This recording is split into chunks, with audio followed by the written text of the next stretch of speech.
By now, we should know just how useful it is to be able to expand a function in mathematics and physics. In a previous video, I covered Taylor's theorem for complex functions. In that, we saw problems arise, meaning we could not use Taylor's theorem if our function is not analytic in a specific point in our domain.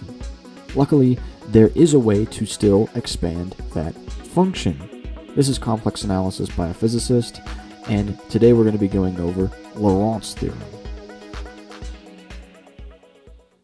So this is Laurent's theorem as you might see it in a bunch of different complex analysis textbooks. You may even be introduced to Laurent's theorem like this, where we have these two big, nasty-looking power series right here. One of these is starting with an index at 0, and another one is starting with an index at 1. And then we also have these two coefficients in here with these nasty integrals.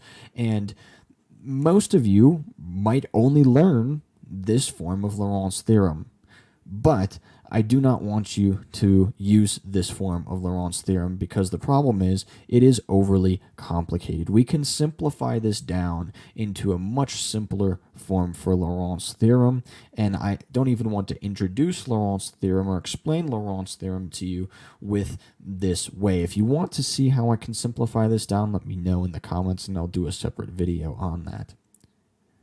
But here is a better or easier form of Laurent's theorem. Laurent's theorem tells us that if our function is analytic on some annular domain where R1 is less than R2, then we can use the following here to expand our function, with these Cn coefficients being represented by this integral. So we never really calculate these Cn's, just like we never really calculated the An's with the Taylor's theorem, okay? Instead, we manipulate known Maclaurin or Taylor series and then just re-specify our domain. And this is best seen in a handful of examples. In our first example here, we have sine z per z, which is actually just a sinc function. But we can pretty clearly see here that when z is equal to 0, we have a singularity. You know, this creates a big problem for this function, and so because of that, we cannot use Taylor's theorem. But everywhere else outside of z equals 0, we can use Laurent's theorem. So we can specify the annular region of mod z greater than 0. We're going to do a Maclaurin series for this, so z0 is 0, and to infinity. And now, with this specified domain, we can expand this function. So what we're going to do here is we're going to pull out our 1 on z, and we're just going to expand our sign out, which is going to be z minus z cubed on 3 factorial plus z to the 5th on 5 factorial minus z to the 7th on 7 factorial, and so on and so forth. And Laurent series, or these series that we know of here that we can expand, well, we know that we can add to them, multiply to them term by term, subtract and divide by them term by term. So let's do that with this 1 on z. With that, we're going to get a 1 minus z squared on 3 factorial plus z to the 4th on 5 factorial minus z to the 6th on 7 factorial, and so on and so forth. And we can actually rewrite this in a condensed form, just like that. And this is still going to be true on our domain up here. But you might take a look at our series and say, hey, there are no z's in the denominator anymore. And technically, we can say that for this Laurent series expansion, that now this works for all z in C in the complex plane. Now, this gets a little bit complicated, and if you go into higher levels of complex analysis, you may come across some issues. But technically, both of these domains are correct, and that might be a little bit confusing to you. And so I will just say this, that as a physicist, oftentimes we don't really specify the domains, and that becomes a problem sometimes. But I will say this, when we're referring to the function, we should use this domain.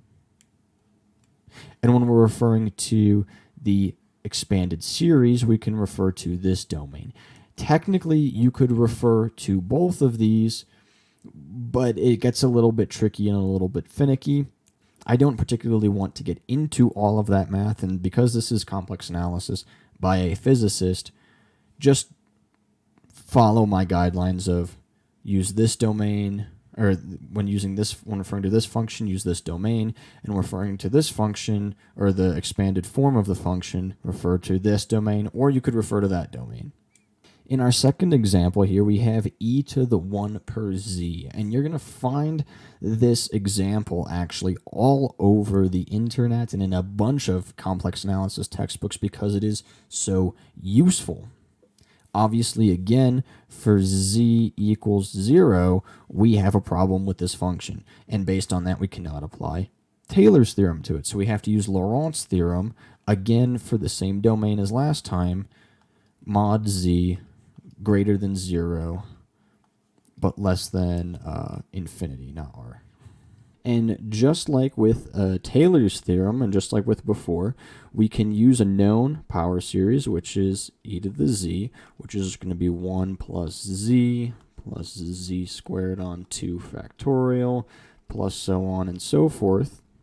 And we can just substitute our 1 on z in everywhere where there's z. So we can go ahead and we can say that e to the 1 per z is equal to 1 plus 1 per z plus 1 per 2 factorial z squared plus 1 per 3 factorial z cubed, and so on and so forth. And this can actually be rewritten and simplified with the following. And with this, notice that with this n being in the denominator, we're going to have negative powers of n. And that's really where the simplified form makes things a lot easier. Going back to the simplified form, you can see our sum is from negative infinity to infinity. So this accounts for negative powers. We don't need to have a whole separate sum to account for the negative powers. And this is incredibly important and incredibly useful also to specify our domain. And in physics, I understand that we never really think of this too much, but specifying our domains in complex analysis or for complex functions is incredibly important and is incredibly useful. Let's say all of a sudden we want to, apply this with an integral or a derivative or do something with this function. We need to know that we can't evaluate this, or that this is not going to work at 0 or at infinity, or as we take the limit to infinity rather. It only is going to work for mod z greater than 0 but less than infinity, where this is going to converge. And this example is seen, like I said, all across the internet and in many different complex analysis textbooks because it is incredibly useful in explaining and understanding residues, which we'll talk about hopefully next time. So that'll do it for this video. If you have any questions, feel free to let me know in the comment section down below. And thank you very much for watching. Your viewership supports this work, this channel, and this video, and I really do appreciate it. Hopefully I'll see you again next time. Thanks again.